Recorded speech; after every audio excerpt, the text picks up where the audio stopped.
Senator John Fetterman may be the new brand that Democrats desperately need. Here he is on The View after he was accused of, quote, cozying up to Trump. There are those on the left who feel like you have made a rightward shift recently, going to Mar-a-Lago, joining Truth Social, your positions on issues like immigration, fracking.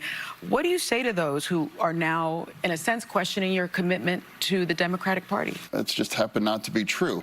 I've been on record, too, saying I am not going to become a Republican, you know, although maybe some people might be happy on one side, but I would make a pretty terrible Republican. I can't keep chasing down every last thing that's online because they're just happen not to be true, and just look at my votes.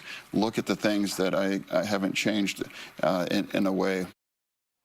He also defended President Trump and the actions that he's taken in the first week of his presidency.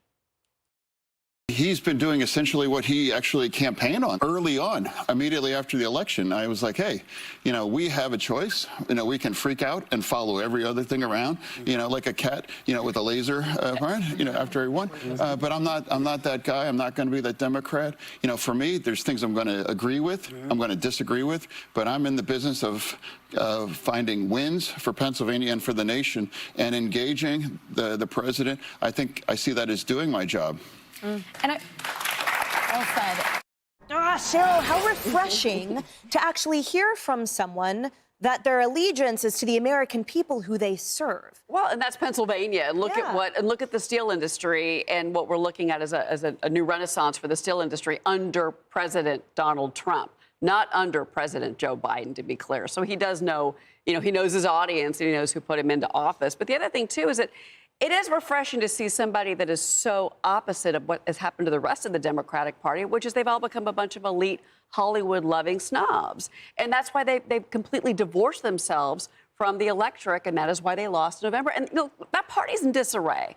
My Democratic friends tell me that. The party's in disarray. There's no clear leadership.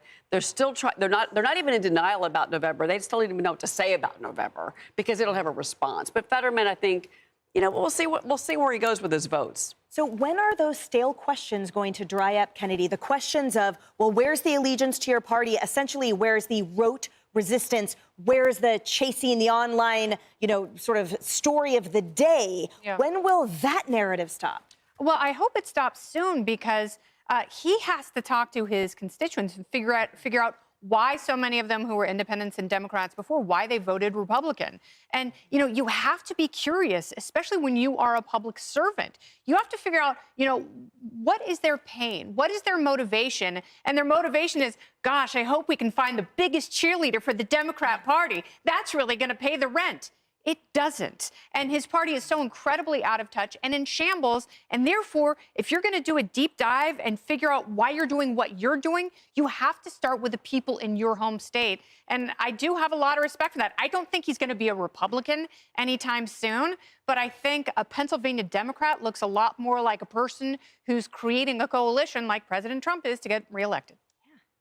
Yeah, I just want to piggyback on what Kennedy's saying, and I really like the idea. So he's curious. And he's asking questions. Do we know yet if he's willing to go to Mar-a-Lago? How much time will he spend with the president? We've heard reports that might happen. But when you look at it, it's that curiosity that's lacking on the left. They lacked it before the election, and they lack it now. They're doing a lot of navel grazing, as I like to say, because they just want to look at themselves and say, we're okay, the kids are okay, and we don't know what the man in the White House is doing. They need to pay attention. With regard to John Fetterman, though, don't get it twisted. He is not a Republican. I don't think he was joking when he said that to the women on The View. I think he means it. By the way, anytime he wants to come and sit on this couch, he can wear shorts all he wants. Yeah, and he went to Mar-a-Lago, which I think represents, to Harris's point, the Democrats that are saying, we have a commander-in-chief that serves all Americans, and therefore I'm here to serve my constituents too. And last time I checked, there's not something wrong with that.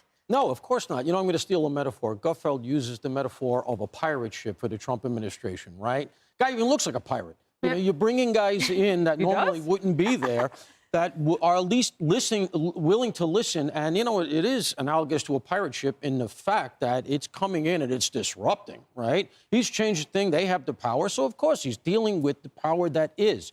He's very clever.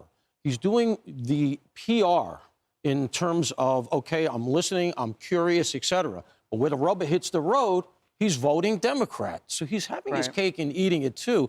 That's politics. He's revealing himself to right now being the shrewdest of the Democrats who are in play. And the American people, I think, to the point about the mandate, you know, they drew a line in the sand, but they also encouraged that coalition. They encouraged the whole point of common sense, which means getting things done. So a Democrat that works with Republicans on legislation that actually advances a common sense agenda, then that's going to score another win for PA like he's the energy industry, amassing. by the way, the energy industry in Pennsylvania. That's why he Look needs at that. right. Look at what's going to happen there. And he obviously has a vested interest in making sure that that production happens. Yeah. So look, the American people have chosen, right? And they had to make a change in choosing, because if you don't change, then you must have picked it. At least he's And they recognizing didn't want to keep reality. picking the same thing that was broken for them, and he's paying attention to that.